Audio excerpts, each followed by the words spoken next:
바로 전문가와 얘기 나눠보겠습니다. 가천대 길병원 엄중식 감염내과 교수가 나와 있습니다. 예, 교수님 어서 오세요. 예, 안녕하십니까. 예. 대구에서 병상이 부족하다는 말이 계속 나왔었는데 결국 우려했던 일이 벌어졌습니다. 자가 격리 상태에서 병상을 기다리다가 숨진 사망자가 나왔는데요. 병상이 그 정도로 부족하면 앞으로 어떤 대책들이 좀 필요할까요? 그러니까 이제 대량 환자가 발생을 했을 때 병상을 빠른 시간 내에 확보하는 것은 뭐 굉장히 어려운 일입니다. 왜냐하면 기존에 입원해 있던 환자들을 퇴원시켜야 되는데 그게 여의치가 않을 가능성이 높은 거죠.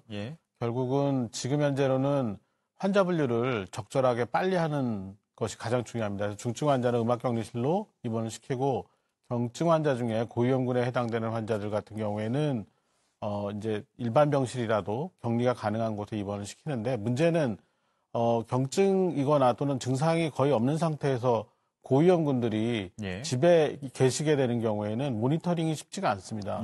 그러다 보니까 이제 여러 가지 대안을 얘기하고 있는 것 중에 하나가 시설 격리를 하자. 그러니까 우한 철수 교민들을 일정한 장소에 모아놓고 매일 아침 저녁으로 의료진이 모니터링한 것처럼 그런 식으로 모니터링을 하면 조금 더 이 중증 환자로 진행하는 것을 빨리 발견할 수 있겠고 이제 그런 경우에는 병원 이송을 통해서 적극적인 치료를 할 수 있지 않겠느냐 이런 의견이 있습니다. 예.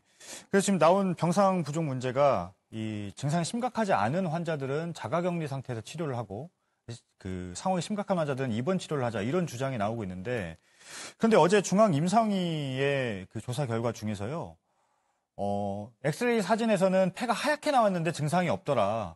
이런 소견이 있었거든요. 그거 어떻게 봐야 됩니까? 그러면 본인이 못 느끼는데도 폐렴 증상이 심해질 수 있다는 거잖아요. 그러면 자가격리 상태에서 치료를 받는 게 가능한 건지 이런 부분이 있거든요. 네, 그래서 환자 분류가 중요하다고 말씀을 드리는 거고요. 우리가 환자를 분류하는 방법에는 여러 가지 임상 증상을 보고 또 간단한 그런 그 생체 징후를 확인하는 방법도 있지만 가급적이면 이렇게 엑스레이를 찍는 게 굉장히 중요합니다. 근데 그게 집에서 가능하겠느냐? 가능합니다. 예를 들면 차량에 디지털 엑스레이 장비를 장착한 것들이 있습니다. 이제 이런 부분들로 그 집 앞에서 촬영을 하고 환자의 상태를 파악한 다음에 폐렴 여부를 확인을 해서 폐렴이 있는 경우는 입원시키는 방법도 사용이 가능합니다. 아, 그렇군요. 그러니까 이 폐 증상, 폐렴 여부도 확인을 해야 되는데 이동하면서 확인이 가능하다는 얘기군요. 자가격리 치료를 해도요. 예, 알겠습니다.